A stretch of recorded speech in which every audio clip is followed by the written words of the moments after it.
ఉదయకాలపు దేవుని ప్రత్యక్షత.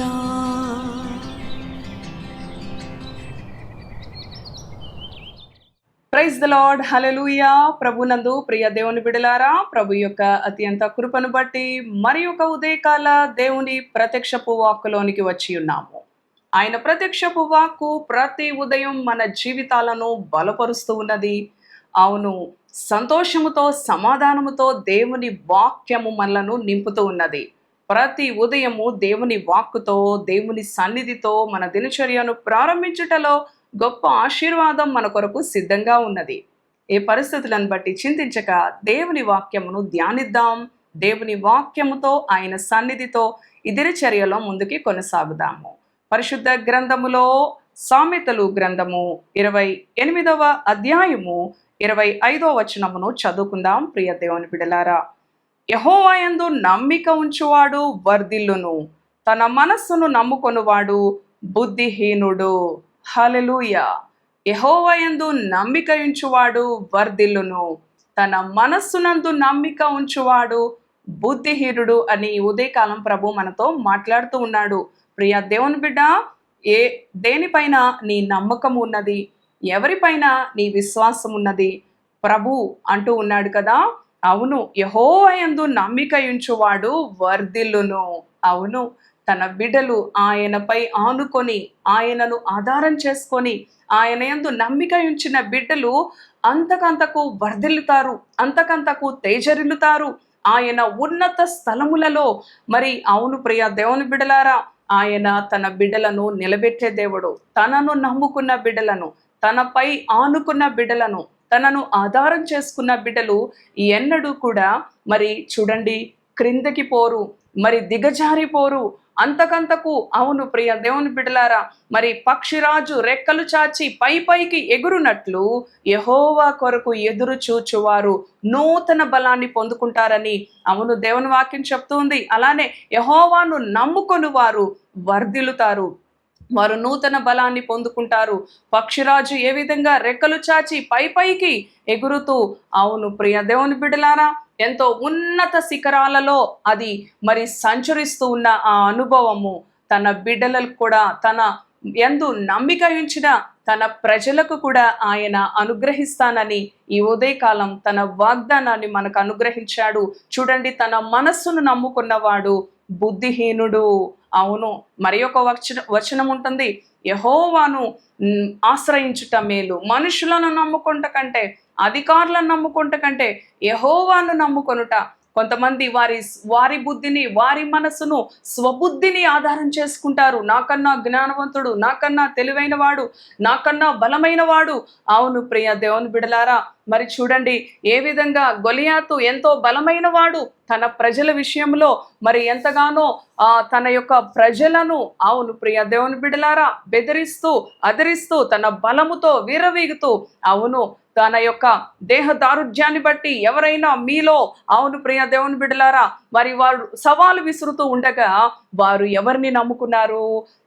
దేవుని నమ్ముకున్నారు. వారి మనస్సును నమ్ముకొనలేదు. మరి ఆ గొలియాత్ అయితే తన మనస్సును నమ్ముకున్నాడు. ప్రియ దేవుని బిడలారా, తన బలాన్ని నమ్ముకున్నాడు, తన శక్తిని నమ్ముకున్నాడు, తన జ్ఞానాన్ని నమ్ముకున్నాడు. కానీ చూడండి, మరి ఇశ్రాయేలు ప్రజలలో ఒక అల్పుడు, చిన్నవాడు, దేవునిపై ఆధారపడిన వాడుగా, యెహోవాను నమ్ముకొనిన వాడుగా మరి దావీదు యొక్క అనుభవం మనకి కనిపిస్తూ ఉంది. అలానే మరి చూడండి, ఫరో సేన బలమంతయు, ఫరో రథములన్నీ కూడా ఎర్ర సముద్రములో మరి మునిగిపోచేశాడు మన ప్రభు. అవును ప్రియ దేవుని బిడలారా, యెహోవాను నమ్ముకొనుటలో వర్ధిల్లే అనుభవము ఉన్నది. యెహోవాను నమ్ముకొనుటలో విస్తరించే అనుభవము ఉన్నది. యెహోవాను నమ్ముకొనుటలో గొప్ప సంతోషము, గొప్ప ఐశ్వర్యము, గొప్ప విడుదల. అవును ప్రియ దేవుని బిడలారా, మరి సొలొమోను రాజు కూడా దేవుని సన్నిధిలో ప్రార్థించినప్పుడు, అవును నాకు ఈ ప్రజలను పరిపాలించడానికి నా మనస్సును నేను నమ్ముకోవట్లేదయ్యా, నా సొంత జ్ఞానాన్ని నేను నమ్ముకోవట్లేదయ్యా, నాకు ఈ ప్రజలను పరిపాలించడానికి నీవు నాకు జ్ఞానం దయచేయి, నేను అల్పుడను అని దేవుని సన్నిధిలో ప్రార్థించిన వాడుగా, దేవునికి విన్నవించుకున్న వాడుగా, అవును ప్రియ దేవుని బిడ్డలారా, నేను రాజును కదా, నా సొంత జ్ఞానముతో నేను మరి పరిపాలిస్తాను అని ఎన్నడూ కూడా అనుకోలేదు. ప్రభు ఎంతో సంతోషించి మరి జ్ఞానంతో పాటు ఐశ్వర్యమును ఘనతను కూడా ఇచ్చిన దేవుడుగా ఉన్నాడు. ప్రియ దేవుని బిడ్డలారా, కనుక చూడండి, పరిశుద్ధ గ్రంథములో తన భక్తులు మరి రాజుల వలన రక్షణ కలగదు, మరి చూడండి వారికున్న రథములు, వారికున్న గుర్రములు, వారికున్న మరి బలము కలిగిన సైనికుల వలన రక్షణ కలుగదు. యెహోవా వలననే మనకి రక్షణ, యెహోవా వలననే మనకు ఆశీర్వాదం, యెహోవా వలననే ఆయనను నమ్ముకొనుటలోనే మనము వర్ధిల్లుతాము, తేజరిల్లుతాము. అవును ప్రియ దేవుని బిడ్డలారా, ఆయన బిడ్డలు ఎన్నడూ కూడా ఏ విషయంలో కూడా ఆయన విడిచిపెట్టే దేవుడు కాదు. తన్ను ఆశ్రయించిన బిడ్డలను ఎన్నడూ కూడా ఆయన విడిచిపెట్టే దేవుడు కాదు. ఆయన అంటున్నాడు, సింహపు పిల్లలు లేమి గలవై ఉన్నవేమో కానీ నా పిల్లలు ఎన్నడూ లేమి కలిగి ఉండరు, ఎన్నడూ ఆకలితో అలమటించే అనుభవంలో ఉండరు అని ప్రభు వాగ్దానం ఇచ్చిన దేవుడు. నీ మనస్సును నమ్ముకోబాకు, నీ బలాన్ని నమ్ముకోబాకు. నా బంధువులు ఉన్నారు, నా స్నేహితులు ఉన్నారు, నాకు డబ్బు ఉన్నది, నాకు చదువు ఉన్నది, నీ సర్టిఫికెట్స్ నమ్ముకోబాకు. ప్రియ దేవుని బిడ్డ, యెహోవా యందు నమ్మిక ఉంచు, నీవు వర్ధిల్లుతావు. యెహోవా యందు ఆధారపడు, ఆయన నిన్ను విస్తరింప చేస్తాడు. పరిశుద్ధ గ్రంథములో భక్తులందరూ కూడా యెహోవాను ఆశ్రయించారు, యెహోవాను నమ్ముకున్నారు. యోబు సర్వస్వాన్ని కోల్పోయినప్పటికీ కూడా మరలా రెట్టింపు పొందుకున్నాడు. ఎందుకో తెలుసా? కోల్పోయిన వాటిని బట్టి దేవుణ్ణి దూషించలేదు, దేవునినే తన ఐశ్వర్యంగా ఎంచుకున్నాడు, దేవునినే తన సర్వస్వంగా ఎంచుకున్నాడు. కనుక దేవుడు కోల్పోయిన దానికి రెండింతలుగా ఇచ్చి ఇంకా అధికముగా వర్ధిల్ల చేశాడు. నీ జీవితాన్ని కూడా అట్టి విధంగా ఆయన వర్ధిల్ల చేసే దేవుడుగా ఉన్నాడు. కనుక పరిస్థితులను పై ఆనుకోక, పరిస్థితులను చూచి కలవరపడక, పరిస్థితులను నమ్ముకొనక యెహోవా యందు నమ్మిక ఉంచు, ఆయన నిన్ను వర్ధిల్ల చేసే దేవుడు. తలలు వంచండి, ప్రార్థన చేసుకుందాం. దయగలిగిన తండ్రి, పరిశుద్ధుడా, నీ పరిశుద్ధ నామానికి వందనాలు. అవును ప్రభువా, నిన్ను నమ్ముకొనుటలో మేము వర్ధిల్లుతాము, మా మనస్సును నమ్ముకొనుటలో మేము బుద్ధిహీనులమని నీ వాక్యం తెలియచేసావు ప్రభువా.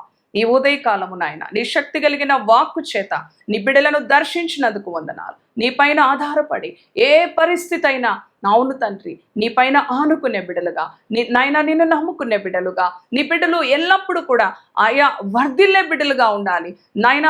అనేక విషయాల్లో కూడా పైకి నాయన ఇంకనూ ప్రభువా ఎదిగే విధంగా ఉండాలి, కానీ దిగజారిపోయే అనుభవం, బలహీనపడే అనుభవం తండ్రి నాయన ఉండకుండా నీపై ఆనుకునే బిడ్డలుగా, నీ యందు నమ్మిక ఉంచే బిడ్డలుగా నీ ప్రియ బిడ్డలను ధైర్యపరచండి, ఆదరించండి. మనుషుల వలన రక్షణ కలగదు, రాజుల వలన రక్షణ కలగదు. యెహోవాను నమ్ముకొనుటలో మాకు మేలు, మాకు ఆశీర్వాదం తండ్రి. అట్టి కృప నీ బిడ్డలందరికీ కూడా అనుగ్రహించమని యేసు నామములో ప్రార్థిస్తున్నాను తండ్రి.